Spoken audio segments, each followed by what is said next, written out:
지난 2011년 인도양 한가운데서 소말리아 해적에게 납치된 우리 선원을 구출하기 위한 군사작전이 실시됐다. 바로 아덴만 여명 작전이다.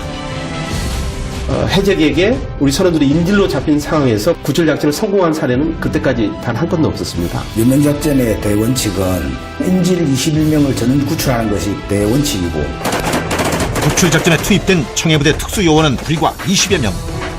인질의 생사가 달린 절체절명의 순간이었다. 작전을 하면 한 명의 인질의 어떤 부상이나 어떤 생명에 문제가 발생하지 않게끔 작전을 해야 되는데 과연 어떻게 이제 작전을 해야 될지.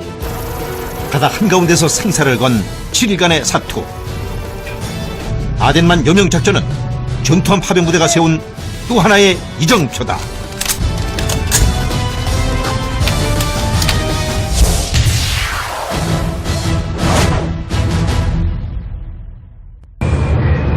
오만 최대의 항구 도시 살랄라. 이곳은 중동과 남아시아, 동아프리카를 잇는 아라비아해 국제무역항이다. 지난해 12월 청해부대에 파병된 전투함 대조영함이 살랄라항에 닻을 내렸다. 앞으로 2주 동안 해상활동에 필요한 보급품과 유류 공급을 받기 위해서다. 지난 2009년 창설된 청해부대는 우리나라 최초의 해군 전투함 파병부대다. 청해부대는 아시아와 유럽을 잇는 최단거리 뱃길인 이곳 아덴만을 통과하는 국내외 선박을 보호해 해적 피해와 테러를 예방하는 게 목적이다. 살랄라항은 아덴만으로 가는 선박의 기항지다. 연간 2,500여 척의 선박이 드나드는 이곳은 오만 최대 컨테이너 항으로 활기가 넘친다. 주변에 원유 생산국이 몰려 있어서 유조선과 컨테이너 선박 물동량이 많은 아라비아해는 해적들의 표적이 됐다. 특히 오랜 내란으로 무정부 상태나 다름없는 소말리아는 해적의 소굴로 악명이 높다. 해적 피해는 우리 선박도 예외가 아니었다. 소말리아 해적들은 이미 9차례나 우리 선박과 선원을 납치해 협상금을 요구했다. 그런데 2011년 또다시 우리나라 상선이 해적에게 납치당하는 사건이 발생했다. 제 기억으로 2011년 1월 15일 오전, 정확하게는 현지 시간으로 7시 45분이었는데요. 우리 사모주얼료의 해적들이 승선하였고 우리 사모주얼료가 피납되는 상황이 발생했습니다. 이 당시 우리 채영함은 홍해 입구에 있는 지부티에 작전 후 군수적재를 위해서 입항하고 있었습니다. 당시 청해부대원들이 있는 지부티 항에서 피랍 지점까지는 무려 2,500km. 대원들에게 인질 구출 작전 명령이 떨어졌다. 여명작전의 대원칙은 일단 인질 21명을 전원 구출하는 것이 대원칙이고, 그에 따라서 작전 간의 작전 요원들이 사망하거나 부상은 승패와 무관하다. 인질 구출 작전에서는 인질의 죽음이 실패의 가장 큰 요인이라고 할 수 있겠습니다. 군인이 군인 작전을 하면서 이제 죽을 수 있는 겁니다. 살기 위해서 훈련을 하지는 않았습니다. 더 이상 해적들에게 우리 선박과 인질이 협상 대상이 돼서는 안 된다는 지휘부의 강한 의지였다. 그러나 이건 해상이다 보니, 그리고 이 해상에서 소말리아 영해로 진입하는 이 촉박한 시간, 이 시간적인 제한 때문에 리허설도 못하고. 당시 소말리아 해적들의 목적은 이번에도 거액의 협상금이었다. Soomaaliya ayadu joogtaan arkay waana la soo saaray markii la soo saaray badan soo aadnay kabacdi markana aragnay doon yar oo faarboorta ama doonta ka soo degsanay kabacdi markan ku weeranay jaranjar basur. 한국 선박을 표적으로 삼고 있던 해적들은 순식간에 배에 올라타 배에서 가장 높은 곳인 선교를 장악했다. 선원들이 알아챘을 때는 이미 늦은 상황이었다. 당시 근무자였던 김등 항해사가 보고를 하대요. 선장이 해적 올라섭니다 하면서 딱 가르쳐요. 이미 해적이 올라서니까 시간적인 여유가 없어. 전화 걸고 할 시간적인 여유가 없었다고. 우리 거기 있는 선교에 있는 멤버들 데리고 그쪽으로 간 거죠. 대피장소로. 선원들만이 알고 있는 밧줄 창고로 선원들은 몸을 숨겼지만 소말리아 해적의 악명을 들었던 선원들의 불안감은 클 수밖에 없었다. Kalluun baan ka shaqay jiray, kalluun baan quban jiray, ka shaqay jiray, dhibaataan ku qaba. Baahi baa igu qaaday, ugu kaliftay. Waxaan samay aan dhihinayo markab aan qabsano meesha oo qabtay markuu qabtana amarku uu yiraahdo baan yeeli jirnaa dad shaqaalaha lamid ah dadkan lamid ah. 해적들은 총을 앞세워 선실을 샅샅이 뒤지기 시작했다. 선원들을 찾아내기 위해 해적들은 혈안이 됐다. 그래서 승무가 있으니까 조금 지나니까 총소리가 났어요. 걔네들이 실내에 들어서 문에다 대고 막 사격을 하는 거라. 총을 쏘는 거라. 계속은 총을 몇 번 쏘고 반응이 없으면 문을 열고 확인하고 그러니까 그거 뭐 참고 침실이 많지 않아요. 그러니까 계속은 총소리가 난 거지. 이렇게 해적들의 수색은 몇 시간째 계속됐다. 해적들의 목적은 바로 인질이었다. 거의 약 한 3시간가량 숨어 있었어요. 숨어 있으니까 배 엔진이 끄집어더라고. 일단 엔진을 스톱시키고 선원들을 이제 찾는 거지. 시간이 흐르면서 점점 해적들의 포위망은 손박한 창고 쪽으로 좁혀져 왔다. 그 시간 군 수뇌부는 인질 구출 작전을 위한 구체적인 정보 수집과 작전 계획을 세우기 시작했다. 그리고 당시에도 해적이 몇 명이나 있었는지, 그리고 해적이 가지고 있는 무장이 어떤 종류가 있었는지 가장 그런 게 중요한 거였었는데, 정보 수집 경로는 다양한 경로를 통해서 정보를 수집을 했습니다. 국내 정보 기관을 통해서도 이제 정보를 수집을 했고, 또 직접 그때 당시에 3호 주얼리와 직접 교신이 가능했던 3호 회원으로부터도 정보를 수집을 할 수가 있었습니다. 작전지휘부는 3호 주얼리호의 내부 설계도와 해적들이 보유한 무기에 대한 정보를 입수했다. 그러나 그 시간 납치된 배에 숨어있는 선원들은 위기를 감지하고 있었다. 우리가 숨어있는 장소가 선미에 배 맨 끝인데 그 이제 로프를 보관하는 창고인데 사람이 출입하는 것이 아니고 그거는 밖에서 볼트로 조하게 되어 있어. 외부에서. 배를 수색하던 해적들이 가출 창고 쪽으로 모여들었다. 이렇게 3시간 만에 은신처는 들통나고 말았다. 결국 선원들은 꼼짝없이 해적의 인질이 됐다. 뭐 이야기를 하되 지금부터는 이 배를 자기들이 접수를 한다. 그때 내가 느낀 것이 조금만 지나면 내가 할 수 있는 짓은 아무것도 없다. 단지 로봇에 불과할 것이다 하는 그런 예감이 들더라고. 어떻게든 해적으로부터 벗어나야 한다고 생각한 선장은 기지를 발휘했다. 컴퓨터로 바둑 게임을 한다고 해적들을 속이고 속 선장은 구조 요청 메일을 썼다. 당시 해적의 움직임과 납치된 선박이 다급한 상황을 알리는 내용이었다. 그때 받은 메일 중에 하나가 내 지금까지도 기억하는 것이 선장님 소말리아 도착을 최대한 지연을 시켜주십시오 하는 메일을 받았다고. 아덴만 여명약전은 그 전부터 사실 다 준비되어 왔기 때문에 그래서 갑자기 이게 나올 수 없는 거거든요. 군 수뇌부로부터 확실한 지침을 받았습니다. 이제 채용함은 청해부대 육진으로서 구출 작전까지 염두에 두고 모든 파병 준비를 하라. 2010년 12월 청해부대 육진으로 파병된 조용주 함장은 당시 합참의장이었던 한민구 대장으로부터 임명장을 받던 순간을 생생히 기억하고 있다. 해적에게 우리 선박이 피랍된다면 어떤 위험을 무릅쓰고라도 구출작전을 감행한다는 군 수뇌부의 결연한 의지였다. 그 의지는 작전 지휘 과정에서도 여실히 드러났다.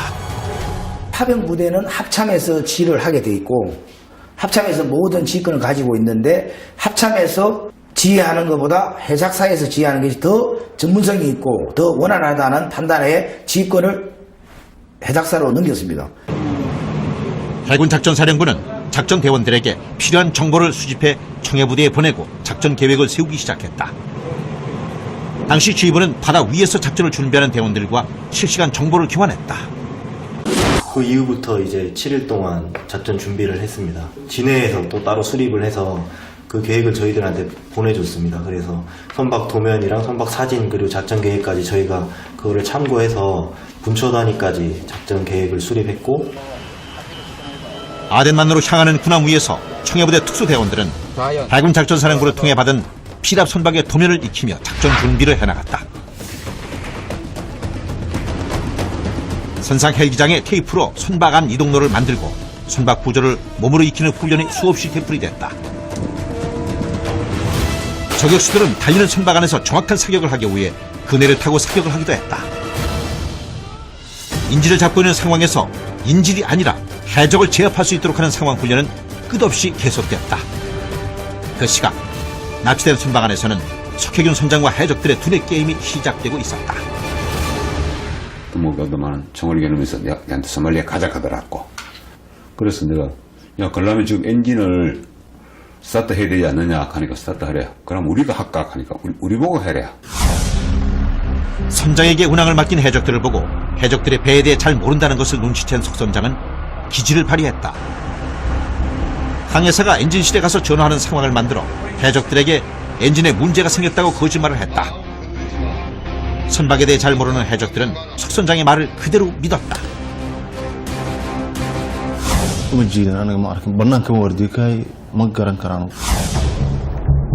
선장의 기지로 납치된 선박이 운항을 못하고 있는 동안 청해 부대원들의 탑승한 군함은 전속력으로 피랍 선박이 있는 해역을 향했다. 사실 지금 4년여가 지금 지나고 나서 지금 생각을 해보니까 당시에는 일주일 동안 잠을 거의 못 잤고 또 정신없이 지났기 때문에 사실 기억나는 건 사실 그렇게 많지는 않습니다. 실제 제가 작전 계획을 잘못 수립을 하면 공격팀이나 또는 인질들이 생명을 잃을 수 있는 상황이었기 때문에 그만큼 사명감을 가지고 고민을 하게 됐었습니다. 특수훈련을 받은 검문 검색대 대원들의 작전용 장비는 그 무게만 해도 20kg이 넘는다. 작전을 앞둔 대원들에겐 가상훈련이 바로 실전이다. 그 어느 나라에서도 인질구출 작전에서 인질의 상태라든지 적군의 움직임이라든지 그런 거를 다 하나하나 캐치해낼 수가 없습니다. 그렇기 때문에 어느 정도의 확률과 그 전에 사건들을 토대로 패턴을 분석하게 되는데 그 패턴을 근거로 저희가 작전을 구상을 하고 그에 맞게 행동을 하게 됩니다. 작전에서 각자 맡은 역할은 다르다. 그래서 자신의 역할을 제대로 수행하지 못하면 동료들이 위험해질 수도 있다. 동료를 믿고 내가 책임을 다해야 하는 어려운 일인 것이다. 선박이 고장났다고 해적들을 속인 선장은 다행히 한나절 이상 시간을 끌었다. 그런데 엔진은 고장났다고 내가 핑계를 대고 그러니까 자기들 할 말이 없으니까 수리해야 되잖아요. 그래 수리하라 그러대. 그래 수리한다고 신용을 한 시간에 약 한 3시간가량 껐어요. 난 어떻게 하든지 지연을 시켜야 되니까 그 3시간 딱 정도 끄고 나니까 두목이 또 찾아왔대. 계속 배에 문제가 생겼다는 선장의 말에 해적 두목은 석 선장을 의심하기 시작했다. 석 선장에 대한 해적들의 위협도 강해졌다. 아 이제는 죽는구나 그런 생각도 안 했지. 그래 네가 내 말을 못 믿는데 그러면 쏴라 그랬어요. 그 대신 내가 죽으면 이번엔 소말리에 못 간다. 쏴라.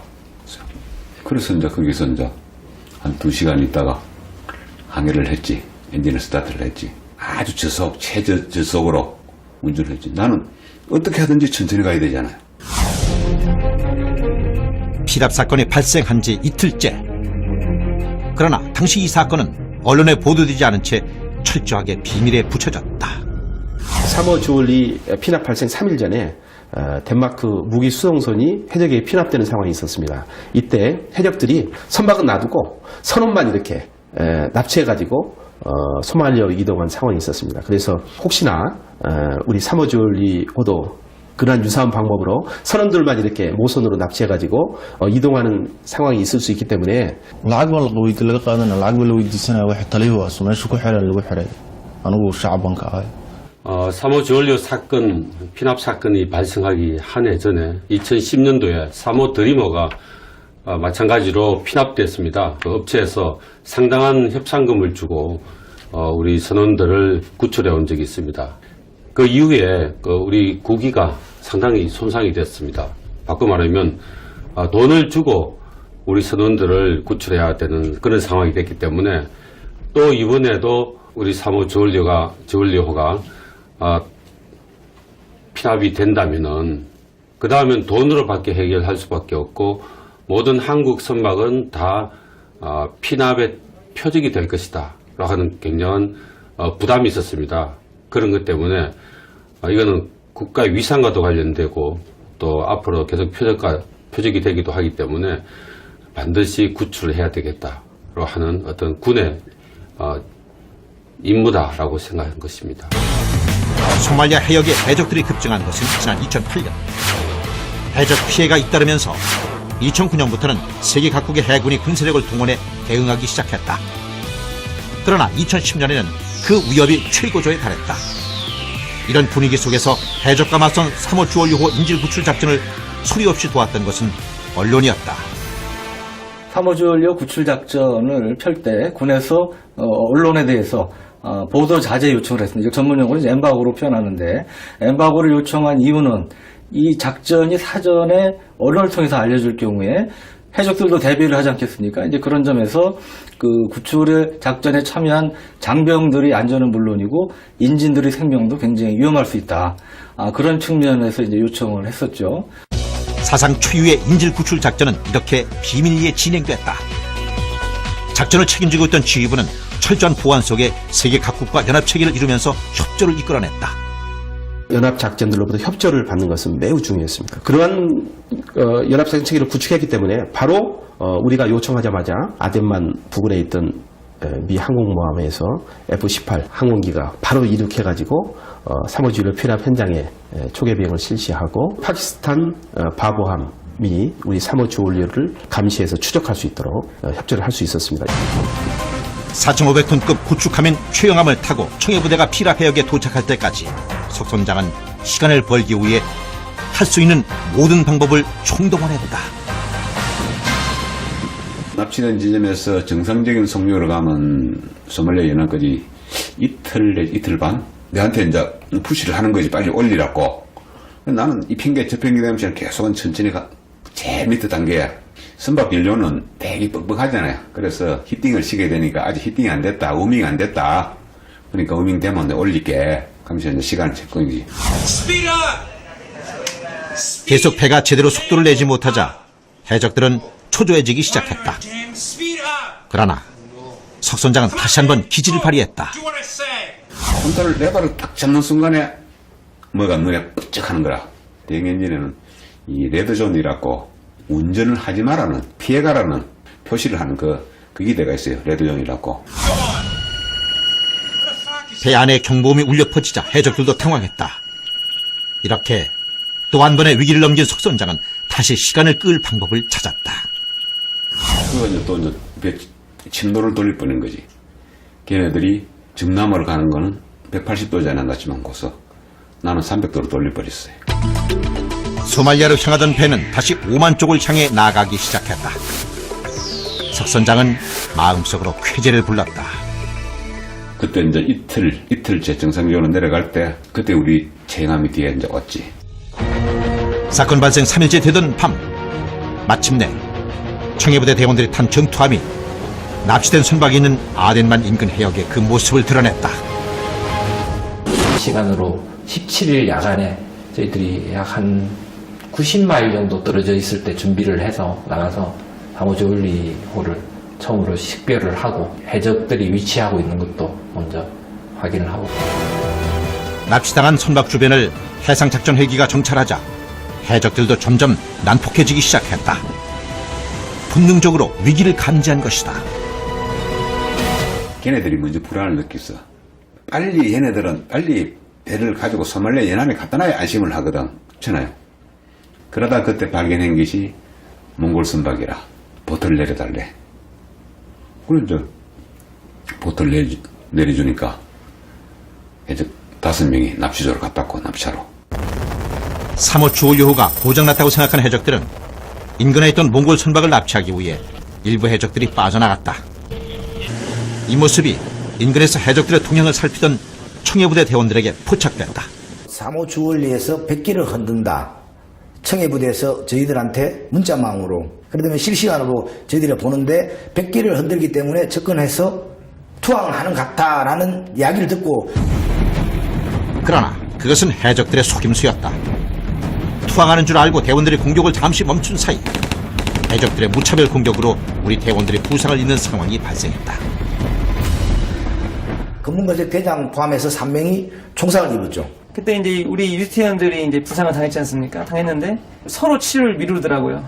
제시키면 뭐 안소령 같은 경우에는 야, 난 됐으니까 빨리 저기 우리 김상사나 이하사 먼저 치료를 해라. 그리고 뭐 김상사 같은 경우는 난 됐으니까 빨리 우리 대장님 먼저 치료를 해달라. 그러니까 서로 이렇게 치료를 그래서 저 보면서 상당히 굉장히 좀 가슴이 좀 솔직히 뭉클했습니다. 전투 중에 아군의 부상을 목격하는 게 그다지 유쾌한 일은 아닙니다. 대단히 화가 좀 많이 났었습니다. 예. 해적에 대한 분노감이 좀 많이 커졌었는데, 저 UDT 실 같은 경우에는 대단히 싸납게 길러지는 그런 기질을 보이고 있습니다. 일부러 부대 입장에서도 그런 식으로 늑대를 늑대답게 키우는 건데, 결국에는 그 기질을 살려서 극복을 하는 게 대의에 맞았고, 대원들의 부상은 검은검색 대원들의 전의를 더 뜨겁게 달궜다. 작전에 대비한 훈련은 더 엄격해졌고 작전 성공을 다짐하는 대원들의 결의도 칼날 같았다. 그러나 해적들이 납치한 배에 타고 있던 3호 주원료의 상황은 점점 미궁으로 빠져들고 있었다. 이제 얘네들도 불안한 거지. 처음에는 좋다고 납치해놨는데 배가 뭐 겨우 설렁설렁 가다만 이제는 정지까지 엔진 고장나 하면서 정지대가 있지. 군함은 뒤에 붙어가 있지. 그렇잖아요. 걔가 계속 이제 소말리에다 이제 전화를 하더라고. 자기들 중간 보스. 상황을 쭉 들어보더만 그 선장이 이야기한 거라. 너희들이 선장한테 속았다. 뒤늦게 석선장에게 속았다는 사실을 난 해적들은 선원들에게 화풀이를 하며 난폭해졌다. 그중 성격이 불같은 해적은 자신의 손가락을 자르는 극단적인 행동을 하기도 했다. 급기야 석선장을 죽이겠다며 소란을 피웠다. 선원들은 해적의 총칼 앞에서 공포에 떨어야 했다.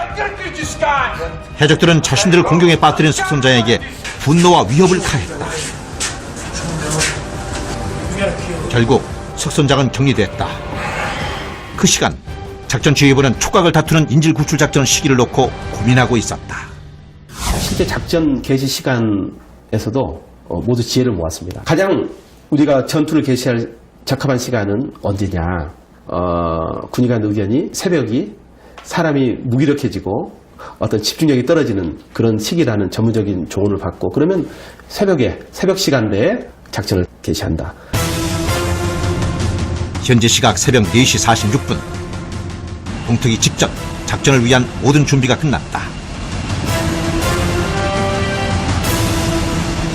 해적들에 대한 공격 시작을 밍스가 해야 되는데, 밍스의 주 임무는 우리 검문검색대 그 공격팀들이 안전하게 3호 조율료에 승선할 수 있도록 그 여건을 마련해 주는 것이었습니다. 해상작전 헬기가 이륙해 피랍 선박을 공격하면서 아덴만 여명 작전에 막이 올랐다. 시속 70km 이상의 속도로 달리는 고속단정 3척에 나눠 탄 작전 대원들의 1차 목표는 해적에게 노출되지 않고 배에 접근하는 것. 이제 작전의 승패는 대원들의 손에 달렸다. 일부 대원들의 헬멧에는 카메라가 부착됐다. 이 카메라에 찍힌 영상은 위성을 통해 지휘부와 전투함에 실시간 전송됐다. 저희들 위치를 노출하지 않기 위해서 달빛에 이렇게 의존해서 저희들 이륙을 해서 첫 번째 사격을 시작하게 됩니다. 해상작전 헬기는 하늘에서 해적들의 갑판으로 나오지 못하도록 하는 위협 사격을 한다. 한편 바다 위 전투함에서는 특수대원들이 무사히 배에 오를 수 있도록 어무 사격을 한다. 그러나 위험은 곳곳에 도사리고 있다. 저희는 조그마한 보트를 타고 함정에 접근을 하는 상황이고, 해적 같은 경우는 위에서 내려다보면서 저희에게 사격을 할 수 있기 때문에 공격팀 입장에서는 그때가 가장 취약한 순간입니다. 작전이 시작되자 납치된 선박 안은 순식간에 아수라장으로 변했다. 작전이 시작되니까 내보고 밖에 나가래요. 나가서 사격을 중지를 시키래 내보고. 그 나가면 즉사잖아. 즉사가 아니라 뭐 완전 벌짓대 버리지 뭐가 쏟아지는데 못 나간다. 그럼 막 떠밀어. 그럼 못 나간다 하면서. 내 처음에 보니까 밖에 있는 해적들은 2명이 이미 죽었고, 그냥 해적들 얘네들도 막 불안하지. 그러면서 막 총을 갖고 막 밀어내더라 빨리 나가서 준비를 시키라 이거라. 나가면 뭐 그때는 아궁이가 죽고, 모르잖아. 나가면 죽는데. 못 나간다 하면. 그래 누워버렸다고. 인질들이 다치지 않게 저희들이 고려한 게 총알이 그 철판을 몇 미리까지 뚫을 수 있는지 그것까지 확인을 해서 예를 들면 소변기에 오는 어느 쪽 부분을 사격하고 그런 사격 구역을 다 정해놓고 위협 사격을 실시했고 거기에서 인질이 있을 것 같은 예상 위치에는 사격을 하지 않았습니다. 빗발치는 총알을 뚫고 작전에 투입된 20여 명의 검문 검색대 대원들에겐 가장 긴장된 순간이 다가오고 있었다. 통신기도 쓰고 있고 또 그때 링스 헬기가 떠서 링스 헬기 로터 소리가 또 엄청나게 큽니다. 제가 이제 출발하기 전에 실탄 장전 지시를 했습니다. 근데 신기하게도 대원들 한 명 한 명 그 실탄 장전을 하는 소리가 제 귀에 생생하게 그에다 찰칵찰칵하면서 그런 게 다 들렸고 그 소리를 들으니까 대원들의 결의, 꼭 성공하겠다는 결의가 실탄 장전하는 소리에서 묻어났던 것 같습니다. 예상치 못한 공격에 놀란 해적들은 곳곳으로 흩어졌다. 그중 일부는 배 안에 몸을 숨겼다. xabad meeshan baliis markuu meeshan yahay halkan baan joogay marka xabadu ay soo baato gudaha baan soo galnay markii maani ay baaso naqatana gudaha sii galan. 해적들은 한치의 빈틈없이 날아드는 저격수의 총알 앞에서 손실 밖으로 나올 수조차 없는 상황이었다. 저는 이제 최양함 마스터에 이제 최양함 제일 최상층의 꼭대기에서 이제 어무 사격을 실시하고 있어요. 사격이라는 게 집중 사격도 있지만은 어무 사격 이제 그런 분위기 이제 총성이라든지 그다음에 탄이 이제 배에 맞는 자기들한테 직접적으로 온다는 이제 위협을 주기 위해서 그런 사격을 꾸준히 이제 실시하고 있었죠. 일명 비비라고 하는 고속단정을 타고 납치된 선박의 후미로 간 공격팀의 목표는 최대한 빨리 피랍 선박에 오르는 것이다. 특수단정이 3호 지원리호 쪽으로 접근을 했는데 제일 좀 우려가 됐던 부분은 이 사다리가 걸리는 부분과 그리고 또 사다리 높이입니다. 실질적으로 이제 관측상에서는 분명히 이제 저희가 맞추고 들어갔던 사다리 길이가 조류나 아니면은 이제 배의 수와 상태에 따라서 이제 높낮이가 분명히 생깁니다. 높이의 차이가 생기게 되면은 결국 사다리가 안 걸리게 되는데 그러면 이제 작전이 불가하기 때문에 계속 신경이 쓰였었습니다. 다행히도 이제 사다리가 잘 맞아졌습니다. 그 사다리 이제 한주주님이 생전에 이제 만드셨던 그 사다리가 아주 1m의 차이도 없이 딱 맞아 들어갔던 게 되게 대단히 신기했고, 예. 검문 검색대 동료이자 선배였던 한주호 준이. 천안함 수색 작업 도중 목숨을 잃은 한주호 준이가 생전에 만든 이 사다리는 작전 성공의 첫 단추였다. 일단 함정에 승선하면은 저희 대원들은 절대 다칠 일이 없다고 저는 확신하고 있었습니다. 그래서 그 전까지가 저도 제일 긴장된 순간이었고 작전팀이 올라가야지 이제 전투가 벌어지는 겁니다. 해적과 군인 집단이 붙었을 경우에 무조건 이제 군인 집단이 이기게 된다는 그런 확신이 있기 때문에 어떻게든 등반을 해야 된다고. 마치 자로 잰 것처럼 높이가 많은 사다리를 이용해 1번 대원부터 배에 오르기 시작했다. 철저한 장비와 신속한 움직임 덕분에 배에 오르는 동안 단 한 사람도 다치거나 피해를 입지 않았다.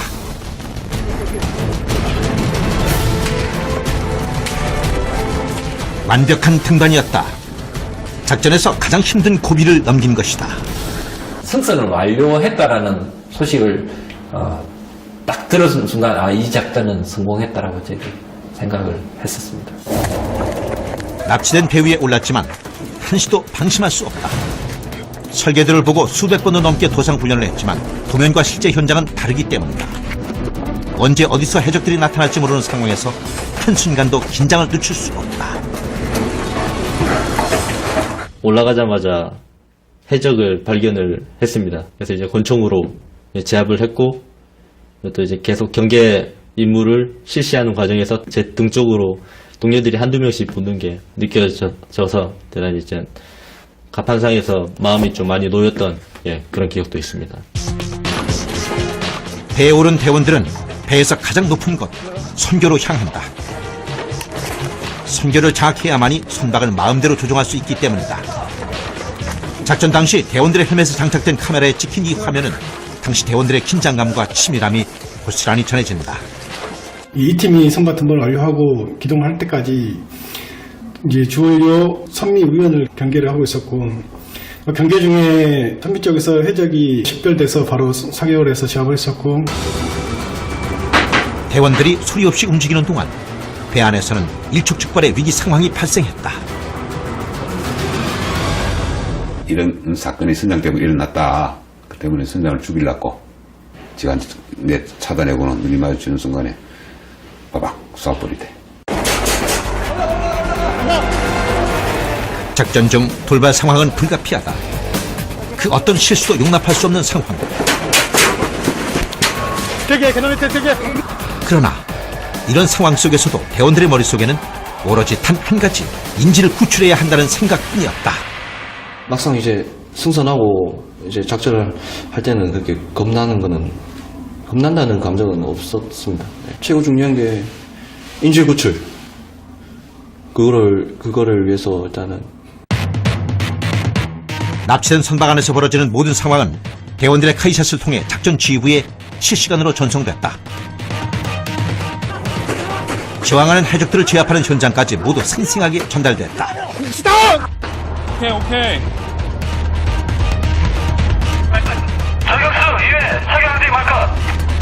작전 중 8명의 해적은 사살됐다. 배 위에 있던 해적들은 저항조차 하지 못하고 생포됐다.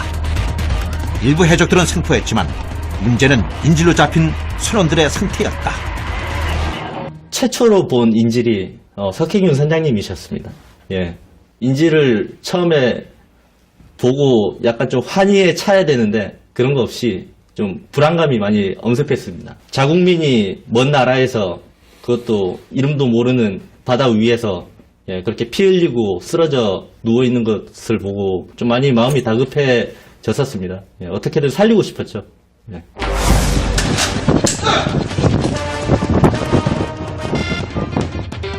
발견 당시 석선장은 온몸에 6발의 총상을 입은 채 사경을 헤매고 있었다. 뜻하지 않은 돌발 상황이었다. 그때는 좀 가슴이 아팠습니다.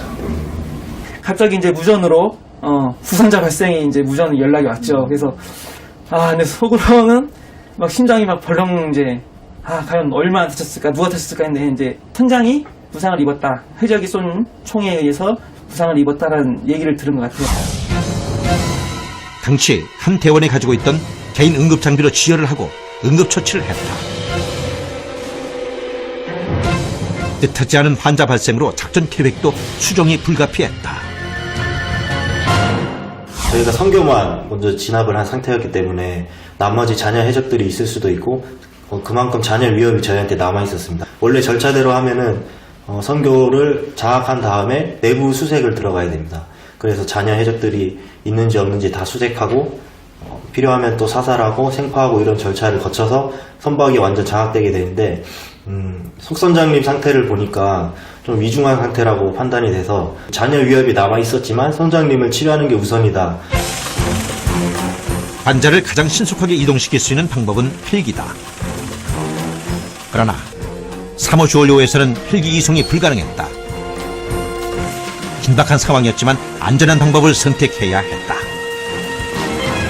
그 호이스트를 이렇게 운영을 하기 위한 그 여건이 안 됐습니다. 가판 쪽에 이동을 하려고 했는데 사실 그 당시만 해도 해적 잔당들이 완전히 제압을 하지 못한 상황이었기 때문에 주얼리오 가판 쪽에서 임무를 하다가 그 잔당들에 의해서 공격을 받으면 저희들이 이제 그 아무런 대책이 없는 상황이었기 때문에 석 선장님은 배로 이렇게 이동을 하셨습니다. 굉장히 이렇게 심적으로 부담스러웠고 초조한 그런 상황이었습니다.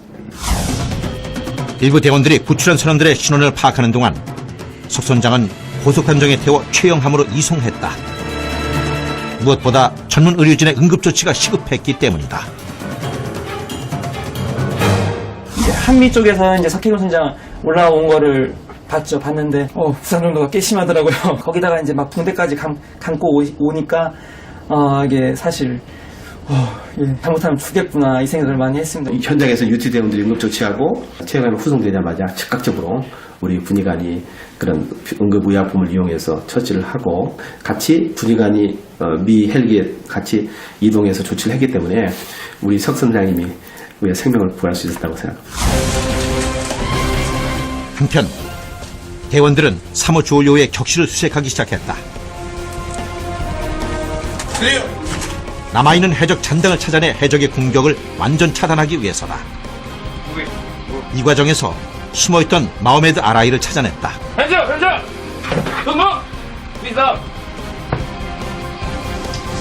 이렇게 석 선장에게 총을 겨눴던 해적 아라이를 비롯해 5명의 해적이 현장에서 승포됐다.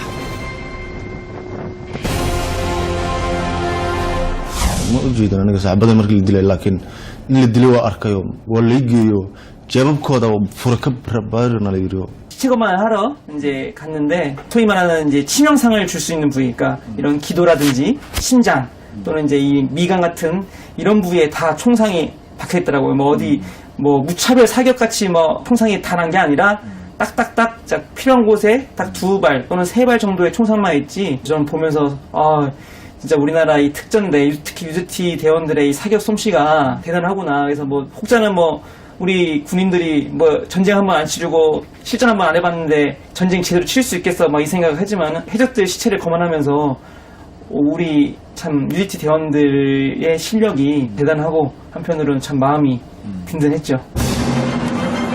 지금까지 세계 어느 나라도 해상 인질 구출 작전에서 인질 전원을 구출하는 데 성공하지 못했다.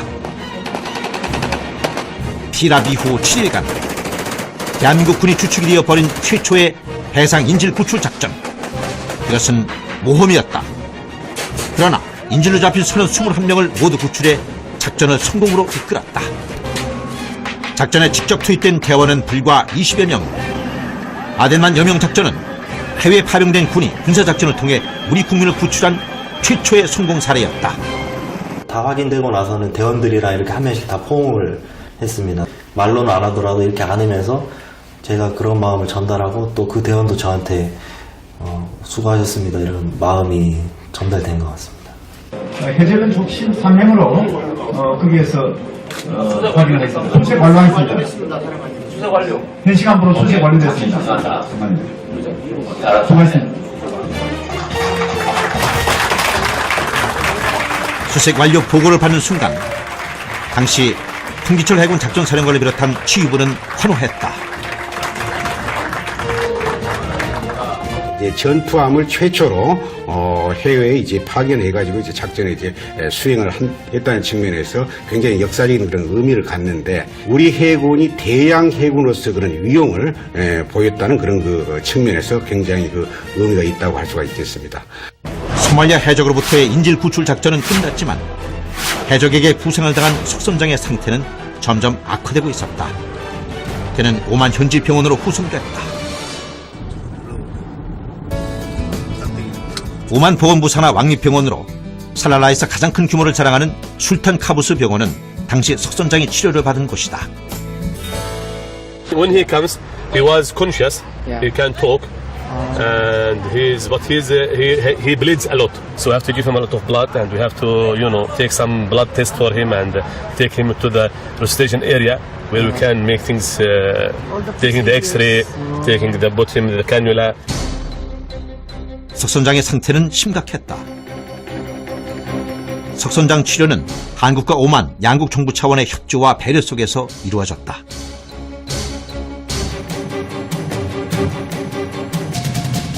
Actually, when I received Mr. Sok, he has multiple injury, and we tried to save his life, and actually we have done. So I want to send him my regards, and he's a very brave man, and as I told from there. 당시 석선장의 상태는 위독했다. 우리 정부는 에어 앰뷸런스를 이용해 석선장을 한국으로 이송한 다음 본격적인 치료에 들어갔다.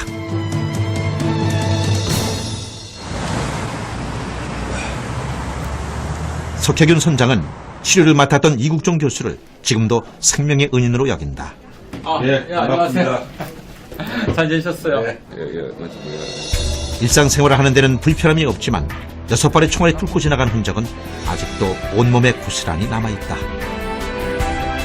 당시의 석선장의 상태는 주치의였던 이국종 교수에게도 잊을 수 없는 기억이다. 그때 혈소판 수치가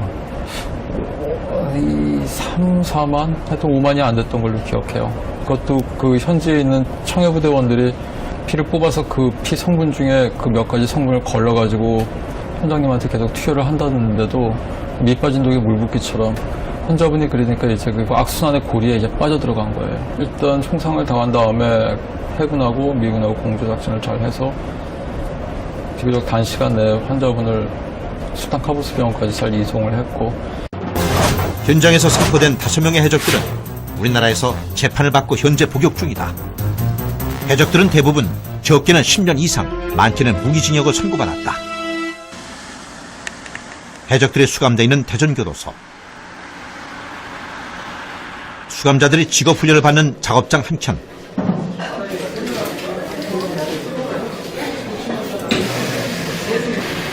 이곳에서 해적 아라이를 만났다. 체포 당시와 달리 살이 많이 찐 모습이다. 석선장에게 총을 쏜 혐의를 받은 아라이는 무기징역을 선고받았다. 소말리아 어부였던 그는 요즘 이곳에서 수건 만드는 일을 배우고 있다. 한국 생활을 하면서 아라이는 석선장을 만나고 싶어 했다.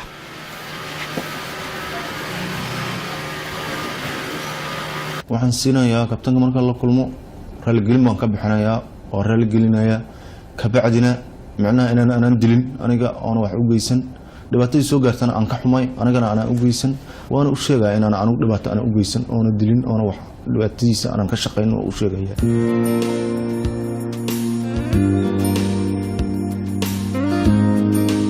해적들에게 입은 총상 후유증으로 석선장은 더 이상 선장 일을 할 수 없게 됐다. 당시 사건은 몸보다 마음의 상처를 더 크게 남겼다.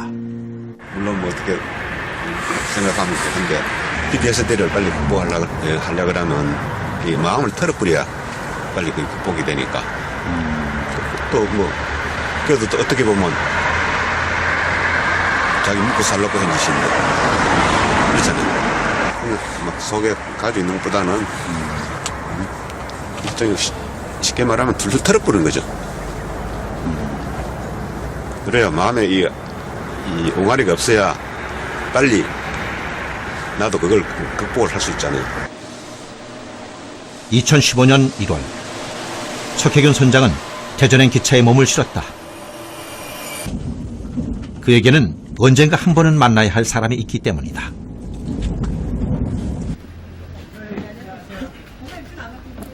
석 선장 역시 이곳까지 오기가 쉽지는 않았다. 자신에게 총을 겨누었던 사람을 만난다는 생각에 또다시 마음이 복잡해지는 모습이다.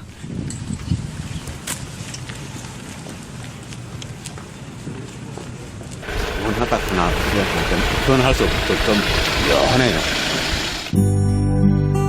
아라이를 기다리는 시간. 애써 긴장을 감추려는 기색이 역력하다.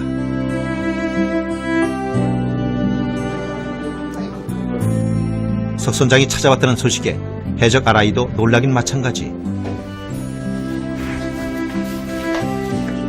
두 사람은 서로를 금방 알아본다. 아라이와의 원활한 의사소통을 위해 소말리아어를 독학한 박흥렬 교도관이 함께 자리했다. 소말리아 해적들 재판 당시 소말리아어를 인터넷으로 배우기 시작한 박흥렬 교도관은 우리나라에서 소말리아어 통역이 가능한 유일한 사람이다. 내가 전하고 싶은 것들은 지금 이제 여기 한국에서 생활하는 느낌, 그리고 전에보다 건강은 어떤지. أنت نور أدو فعلا. 앞이야. إيه شغال هذا أنا شغال. شكل. أوكي. كابتن صوت أنا لا صوماليا يوم ماني وحفظ قاعد وحفظ أنا الجثة يوم مرابط أنا سمي كرابط ذلك حاس لهاي عروق لهاي هذا قاعد كان بدأ كرب العبد النمو كابتن صوت كل سمينا قبشه aniga kabta sool aniga dilay maya laakiin dilkiisii buracbanimada aan ku samayna aad baan uga xumaay haddana aad baan uga xumaay dhibaatadiisu gaartay. 자신을 위협했던 해적과 4년 만에 이루어진 만남. 직접 후련하게 이야기를 나눌 수 없는 아쉬움이 남는다. 그러나 두 사람 모두 이제 더 이상 악연으로 남길 바라진 않는다. kabtanka asiga aad u fiican kabtanka aad goysa asiga asiga boolisi maasho ka bacdina isdhiibis 만나니까 내가 그동안 내 머릿속에 있던 참 복잡하고 지울 수 없는 그 트라우마가 조금이라도 빨리 벗어날 수 있는 그런 기회를 만들게 돼서 참 반갑고, 어떤 여기서는 몸 건강을 참 이 몸을 건강하게 최대한 충실하게 생활하면 자명이 돼서 갈 수 있다. 잘못된 선택으로 타국 땅에서 무기수가 된 해적 아라이.